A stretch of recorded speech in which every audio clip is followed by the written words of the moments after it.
Hello, and welcome to the technique and supply review for accessing a port, dressing change, and the flush protocol. One of the most important things when you're accessing a Port-A-Cath is the length of the needle.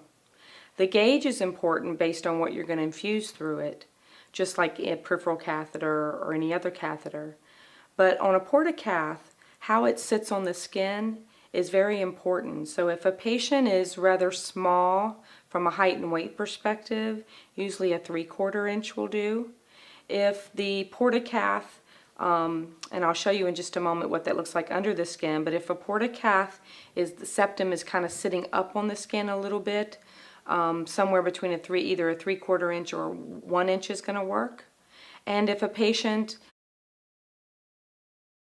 weight and height indicates that they might need a little longer needle, then there's of course the 1.5 inch. So it's important whenever you're taking on a new patient or going to see them that you understand what length of catheter or needle is going to work to reach the back of the septum so that you can withdraw blood and make sure that your placement is good. Your hospital and clinic nurse are a great resource when you're trying to figure this out. Sterile procedure is something that we'll absolutely go over, and I'll reinforce that remaining sterile during this particular skill is extremely important. You want to make sure that you don't contaminate the site. An RN should always perform this procedure and not hand it over to a patient or a caregiver. And the patient and the nurse must wear a mask. So let's get into the actual review of the supplies.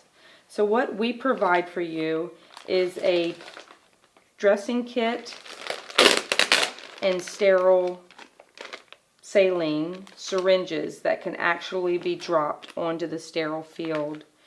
What's different about that from the other 20 years that I've been in home infusion is usually you had to figure out how to keep one hand not sterile and have one hand that was sterile, or have other types of supplies that you had to draw up the fluid because you couldn't drop a non-sterile syringe onto your sterile field.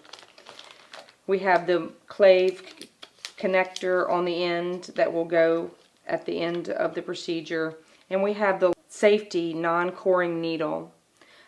The important feature about a non-coring port accessing needle is that it doesn't take pieces of the septum away when you put the needle in. So let me show you on chest or chest here what it looks like under the skin. Kind of help you be able to see what you're going to aim for. The septum sits right underneath the skin, so if you had someone that was rather heavy, you have to really feel for it, whereas some people it kind of sits on top of the skin, or you can feel it on top of the skin. The area you're going to be trying to put the needle into is this little white area here, and it's good for so many sticks with a non-coring needle.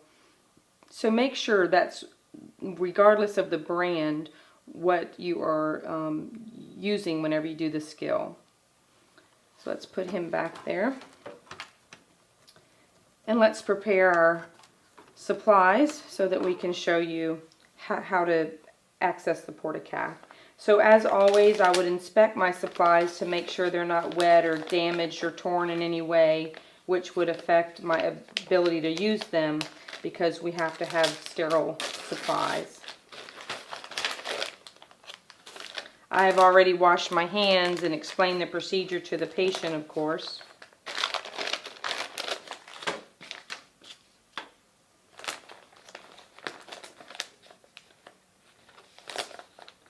And when I open up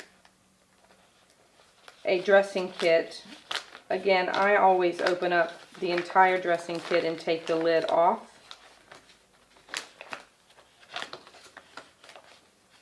So that if I ever have to reach in there or whatever, I'm not doing so with sterile hands. Taking out my sterile field, and this is what I use for any garbage or debris that I might have that I'm not going to just put into my garbage can. Whenever you're preparing your sterile area, you of course have cleaned and disinfected your area here. But when you open up your sterile field, you want to make sure that you're going to only touch the edges and not inside your sterile field. And sometimes, depending on how it's packaging, that can be a little fun because it kind of wants to fold back on itself. So I just take my time doing it very carefully. So on this sterile field, this area here is not sterile. So when I drop my supplies on, you want to make sure that you're not putting them toward the edge.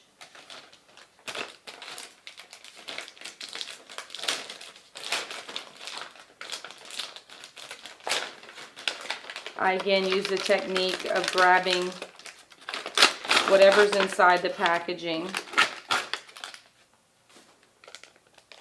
dropping that on my field,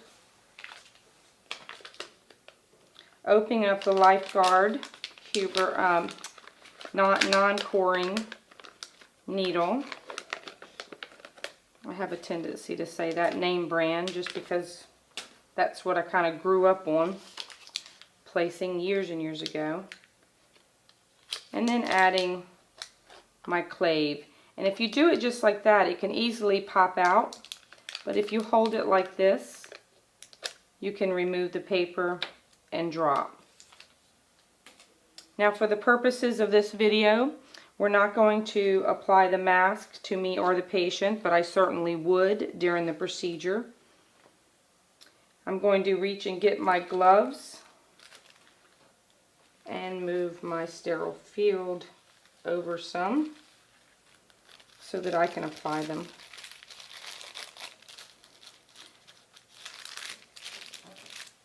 Again, when you're talking about a Port-A-Cath access, sterile is extremely important. Usually patients that have a Port-A-Cath have some type of diagnosis that requires them to get infusions, and their immune system can be compromised. So be very careful with this. You grab the outside cuff here and you put your fingers through and use the cuff to pull it on. And then the second glove, you put your fingers underneath the cuff and then slide your fingers through. Being careful to only touch your sterile gloves underneath the cuff, and your hands are sterile. This area is sterile, so you can do this and remove it. If I'm going to move this back toward me, I'm not going to grab the edges.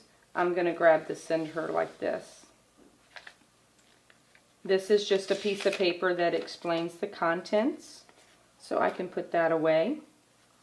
I can prime my needle and go ahead and put my clave on there by removing the safety cap.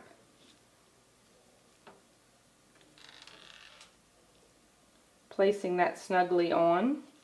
And again, these are sterile. The ones you get for peripheral starts and stuff are not, the outside of the syringe are not sterile.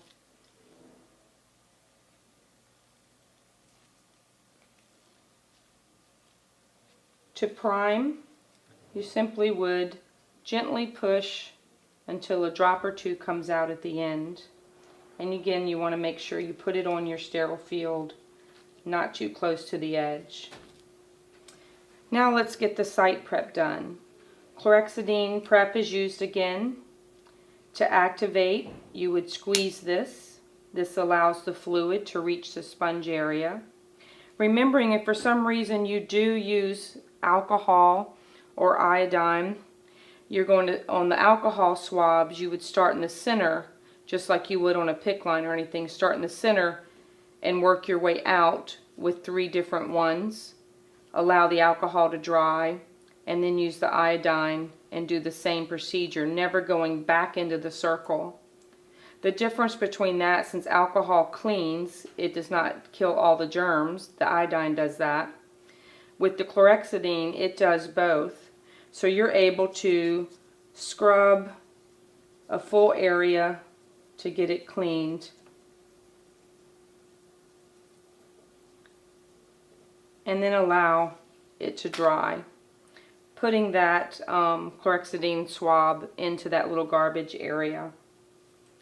Now the Port-A-Cath is one particular skill that if you happen to need to use, again we talk about the length of the catheter, for comfort of the patient, sometimes a nurse will put a gauze underneath the wings, or it's a little too tall for the patient, they'll put that underneath there.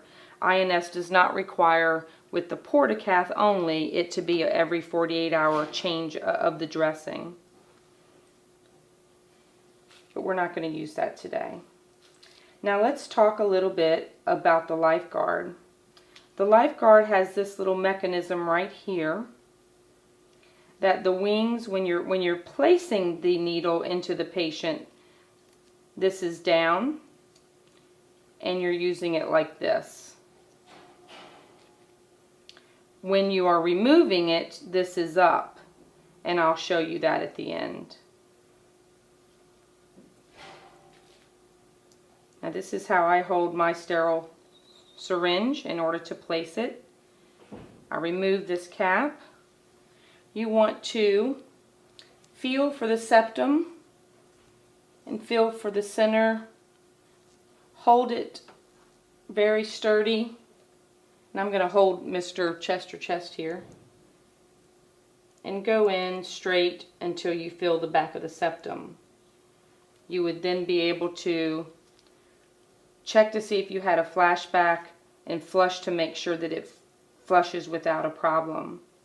If for some reason you were to have your syringe hang or drop and you forgot to put it in your fingers, then what I usually do, if that happens, is use the gauze in order to flush. So just make sure that you know that you're remaining sterile. And then we apply a dressing over the top. So let's talk about how to remove this. Let's say we had the dressing and we removed the dressing with clean gloves on. Then you're going to, from a safety feature, pull this up, reach for the wings, and it goes straight up, and that's how it finishes. This part cannot hurt me. The needle is behind this little casing right here. So it's passive. It does not allow yourself to get stuck. And then this would go in the sharps container, of course.